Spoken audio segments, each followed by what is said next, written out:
Hello students, നമ്മൾ അടുത്ത ടോപ്പിക്കാണ് പോർട്ട്ഫോളിയോ അനാലിസിസ്. അതിൽ ഫസ്റ്റ് എന്താണ് പോർട്ട്ഫോളിയോ നോക്കാം. Portfolio is a collection of security. നമ്മൾ സെക്യൂരിറ്റി കളക്ഷനെ പറയുന്ന പേരാണ് portfolio. It's a collection of wide range of asset that owned by investors. ഒരു ഇൻവെസ്റ്റേഴ്സ് ഓൺ ചെയ്യുന്ന ആ കളക്ഷൻ ഓഫ് അസറ്റ്സ് അല്ലെങ്കിൽ കളക്ഷൻ ഓഫ് സെക്യൂരിറ്റിയെ പറയുന്ന പേരാണിത് പോർട്ട്ഫോളിയോ എന്ന് പറയുന്നത്. അതിൽ ബോണ്ട് ആവാം, സ്റ്റോക്ക് ആവാം, കറൻസീസ് ആവാം, ക്യാഷ് ആൻഡ് ക്യാഷ് ഇക്വലൻസ് ആവാം, എന്ത് കമ്മോഡിറ്റീസും ഇതൊക്കെ ഒന്ന് ഉൾപ്പെടും, നമ്മുടെ ഈ പോർട്ട്ഫോളിയോയിൽ ഉൾപ്പെടും. ദെൻ അടുത്താണ് ടൈപ്സ് ഓഫ് പോർട്ട്ഫോളിയോ. അതിൽ first one aggressive portfolio. Aggressive portfolio പറഞ്ഞാൽ ഇതൊരു സ്റ്റോക്കാണ്, ഹൈ റിസ്ക്കും ഉണ്ടായിരിക്കും, അതുപോലെ നമുക്ക് എന്ത് കിട്ടും, ഹൈ റിട്ടേണും കിട്ടുന്ന പോർട്ട്ഫോളിയോ ആണിത് അഗ്രസീവ് പോർട്ട്ഫോളിയോ. ദെൻ രണ്ടാമത്തെയാണ് ഡിഫെൻസീവ് പോർട്ട്ഫോളിയോ. റിസ്ക് കുറവായിരിക്കും, പക്ഷെ നമുക്ക് റിട്ടേൺ കിട്ടും, അതായത് നമുക്ക് വരുന്ന റിസ്ക് മാക്സിമം എന്തായിരിക്കും, കുറവായിരിക്കും. ഇത് ഗുഡ് ടൈമും ബാഡ് ടൈമിലും നമ്മൾ ഡിഫെൻസീവ് സ്റ്റോക്ക് നമ്മൾ നോക്കുന്നുണ്ട്. അത് ബാഡ് ടൈം ആണെങ്കിൽ കമ്പനി എന്ത് വെച്ചാൽ പ്രൊഡക്റ്റ് മേക്ക് ചെയ്തേ പറ്റൂ, കാരണം നമ്മുടെ ലൈഫിൽ നമുക്ക് നിന്ന് പോകണമെങ്കിൽ നമുക്ക് എന്തുകൊണ്ട് വരും, ഡിഫറെൻറ്റ് ടൈപ്സ് ഓഫ് പ്രൊഡക്റ്റ് വേണ്ടി വരും. അപ്പോൾ എല്ലാ ഇൻവെസ്റ്റേഴ്സും കൂടുതലായി യൂസ് ചെയ്യുന്ന പോർട്ട്ഫോളിയോ ഡിഫെൻസീവാണ്. കാരണം എന്താണ്, അത് നല്ല സമയമാണെങ്കിലും ചീത്ത സമയമാണെങ്കിലും നമുക്ക് എന്തുണ്ടാവും, റിട്ടേൺ ഉണ്ടാവും, റിസ്ക് കമ്മിയായിരിക്കും. ദെൻ കൺസർവേറ്റീവ്സ് എന്ന് പറഞ്ഞു കഴിഞ്ഞാൽ ദ ഗ്രോ ടു സേഫ്റ്റി, അതായത് നമ്മുടെ ഇൻവെസ്റ്റേഴ്സിൻ്റെ ഇൻട്രസ്റ്റ് പ്രൊട്ടക്റ്റ് ചെയ്യുന്ന ഒരു പോർട്ട്ഫോളിയോ ആണ് കൺസർവേറ്റീവ് പോർട്ട്ഫോളിയോ എന്ന് പറയുന്നത്. ഇവിടെ risk free investment, bank deposit ആവുക, ഗവൺമെൻറ് ബോണ്ടൊക്കെ.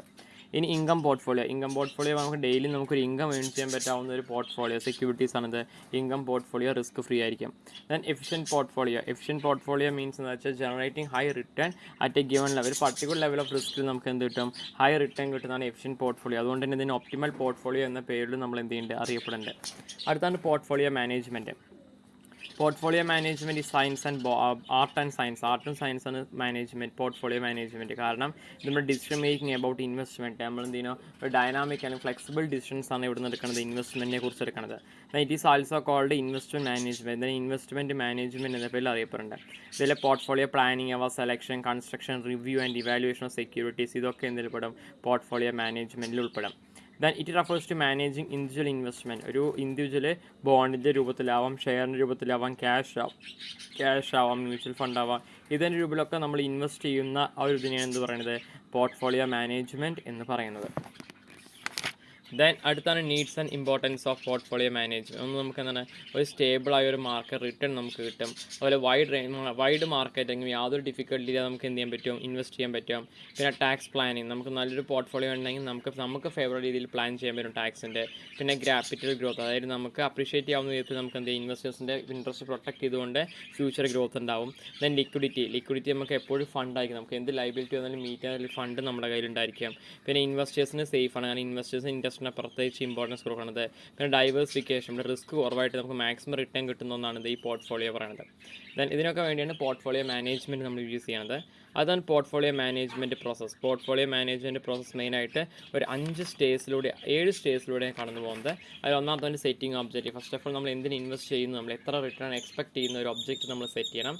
2, ആ ഒബ്ജക്റ്റിനോട് ചേർന്ന ഒരു കളക്ഷൻ ഓഫ് അസറ്റ് അല്ലെങ്കിൽ കളക്ഷൻ ഓഫ് സെക്യൂരിറ്റി നമ്മൾ ഏതാச்சுം സെലക്ഷൻ ചെയ്യുക. ദെൻ ഒരു പോർട്ട്ഫോളിയോ സ്ട്രാറ്റജി നമ്മൾ മേക്ക് ചെയ്യണം, അതായത് നമുക്ക് നമ്മുടെ ഇൻട്രസ്റ്റ് പ്രൊട്ടക്ട് ചെയ്യാവുന്ന രീതിയിലുള്ള ഒരു ആക്റ്റീവ് പോർട്ട്ഫോളിയോ സ്ട്രാറ്റജി നമ്മൾ മേക്ക് ചെയ്യണം. ദെൻ നമ്മൾ ഏത് സെക്യൂരിറ്റിയാണ് ഇൻവെസ്റ്റ് ചെയ്യുന്നതിനെ അനലൈസ് ചെയ്യണം. ദെൻ എക്സിക്യൂഷൻ, നമ്മുടെ ഇൻവെസ്റ്റ്മെൻറ്റ് സ്ട്രാറ്റജി നമ്മൾ എന്ത് ചെയ്യണം, എക്സിക്യൂട്ട് ചെയ്യണം. അതിനുശേഷം റിവിഷൻ നടത്തുക, ദാറ്റ് മീൻസ് ഫീഡ്ബാക്ക് കളക്ട് ചെയ്യുക, നമ്മൾ എടുത്ത പോർട്ട്ഫോളിയോ എങ്ങനെ ഉണ്ട് എന്നുള്ളത് മോണിറ്റർ ആൻഡ് റിവ്യൂ ചെയ്യുക. ദെൻ ലാസ്റ്റ് എന്ത് ചെയ്യുന്നു, പെർഫോമൻസ് ഇവാലുവേഷൻ ചെയ്യുക. ഇത്രയാണ് എന്ത് പറയുന്നത്, അതിൻ്റെ ഇമ്പോർട്ടൻ്റ് ആയ പോർട്ട്ഫോളിയോ മാനേജ്മെൻറ്റ് പ്രോസസ്സ് എന്ന് പറയുന്നത്. അടുത്ത പോർട്ട്ഫോളിയോ ഡൈവേഴ്സിഫിക്കേഷൻ. നമ്മൾ ഓൾറെഡി എന്താണ് പോർട്ട്ഫോളിയോ എന്ന് പറഞ്ഞിരുന്നു. പോർട്ട്ഫോളിയോ മീൻസ് എന്താണ്, കളക്ഷൻ ഓഫ് ഇൻവെസ്റ്റ്മെൻ്റ് ആണ് പോർട്ട്ഫോളിയോ എന്ന് പറഞ്ഞു. Then diversification means risk reduction concept ആണ് ഡൈവേഴ്സിഫിക്കേഷൻ പറയുന്നത്. അപ്പം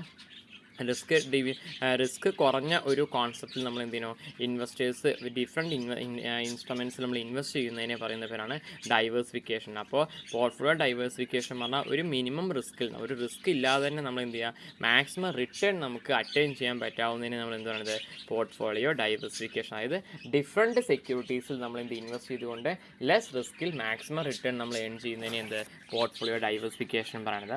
എന്തൊക്കെയാണ് ബെനിഫിറ്റ് നോക്കാം. നമുക്ക് മാർക്കറ്റ് വൊളാറ്റിലിറ്റി എന്തായിരിക്കും ലെസ് ഇമ്പാക്റ്റ് ആണ്. മാർക്കറ്റിൽ എന്ത് ചേഞ്ച് ചെയ്താലും നമ്മളെ എഫക്റ്റ് ചെയ്യില്ല. അവരെ പോർട്ട്ഫോളിയോ മോണിറ്ററിങ് കുറവ് ടൈം മതി. പിന്നെ ഡിഫറെൻറ്റ് ഇൻസ്ട്രുമെൻറ്റ്സ് ആയതുകൊണ്ട് തന്നെ നമുക്ക് എന്താ റിട്ടേൺ കിട്ടും, ഹൈ റിട്ടേൺ കിട്ടും. പിന്നെ ലോങ് ടൈം ഇൻവെസ്റ്റ്മെൻറ്റ് പ്ലാൻസ് നമുക്ക് അറ്റൻഡ് ചെയ്യാൻ പറ്റും. പിന്നെ കോമ്പൗണ്ട് ഇൻട്രസ്റ്റ് നിന്ന് ബെനിഫിറ്റ് ഏൺ ചെയ്യാൻ പറ്റും. പിന്നെ ക്യാപിറ്റൽ നമ്മൾ ഇൻവെസ്റ്റ് ചെയ്തവർക്ക് എന്ന് പറഞ്ഞാൽ ക്യാപിറ്റൽ സേഫ് ആയിരിക്കും, കാരണം നമ്മുടെ ഇൻട്രസ്റ്റിനാണ് ഏറ്റവും കൂടുതൽ ഇമ്പോർട്ടൻസ് കൊടുക്കുന്നത്. പിന്നെ ഇത് നമുക്ക് എന്ത് ചെയ്യാൻ പറ്റും, പ്രാക്ടിക്കലി നമുക്ക് എന്താണ് ഇൻവെസ്റ്റേഴ്സിന് ഏറ്റവും കൂടുതൽ അഡ്വാൻറ്റേജ് കിട്ടുന്ന ഒന്നാണ് ഈ portfolio management. Then peace of mind, നമുക്ക് യാതൊരു റിസ്ക് കുറവിലാണ് നമ്മൾ എന്ത് ചെയ്യുന്നത് മാക്സിമം റിട്ടേൺ ഏൺ ചെയ്യുന്നത്. ഇത്രയാണ് അതിൻ്റെ അഡ്വാൻറ്റേജ്. ദെൻ ഡിസഡ്വാൻറ്റേജ് എന്തൊക്കെയാണെന്ന് വെച്ചാൽ നമ്മൾ എല്ലാ അസറ്റിലും ഇൻവെസ്റ്റ് ചെയ്യുന്നതുകൊണ്ട് നെസസറി ആൻഡ് അൺനെസറി അസറ്റ് ഏതാണെന്ന് അറിയാൻ പറ്റില്ല. അപ്പോൾ നമ്മൾ അധികം എന്താണ് അൺനെസറി അസറ്റിലാണ് നമ്മൾ ഇൻവെസ്റ്റ് ചെയ്യുന്നുണ്ടാവുക. പിന്നെ ടാക്സ് കോംപ്ലിക്കേഷൻ, അതായത് നമുക്ക് ടാക്സ് ചിലപ്പോൾ ഹൈ ആയി ടാക്സ് വരും. നമുക്കിപ്പോൾ റിട്ടേൺ കിട്ടിയില്ലെങ്കിൽ പോലും നമുക്ക് ടാക്സ് അടക്കേണ്ടി വരാം. പിന്നെ എന്താണ് നമ്മൾ റിസ്ക് ഓഫ് ഇൻവെസ്റ്റ്, നമ്മൾ അൺഫെമിലിയർ അസറ്റിലാണ് നമ്മൾ ഇൻവെസ്റ്റ് ചെയ്തെങ്കിൽ, ഡൈവേഴ്സിഫിക്കേഷൻ നടത്തിയിട്ടെങ്കിൽ നമുക്ക് അതിൽ നിന്ന് റിട്ടേൺ നമുക്ക് ഉണ്ടാവില്ല. അപ്പോൾ ചില രാജ്യങ്ങളിൽ ചില സെക്യൂരിറ്റീസ് ട്രേഡ് ചെയ്യുക റിസ്ക് ആയിരിക്കും. പിന്നെ കോംപ്ലക്സിറ്റി ഓഫ് ഇൻവെസ്റ്റ്മെൻറ്റ്, നമുക്ക് ഒരുപാട് കോംപ്ലിക്കേറ്റഡ് ആണ് ഈ ഇൻവെസ്റ്റ്മെൻറ്റ് പ്രോസസ്സ് എന്ന് പറയുന്നത്. അപ്പോൾ നമുക്കത് അതിൻ്റെ ഡിഫിക്കൽട്ട് ടാസ്ക്കാണ്. നമ്മൾ ഇൻവെസ്റ്റ്മെൻറ്റ് നടത്തുക എന്ന് പറയുന്നത് ഒരു ഡിഫിക്കൽട്ട് ടാസ്ക്കാണ്. അപ്പോൾ ഇത്രയാണ് ഡൈവേഴ്സിഫിക്കേഷൻ്റെ ഡിസഡ്വാൻറ്റേജ് എന്ന് പറയുന്നത്.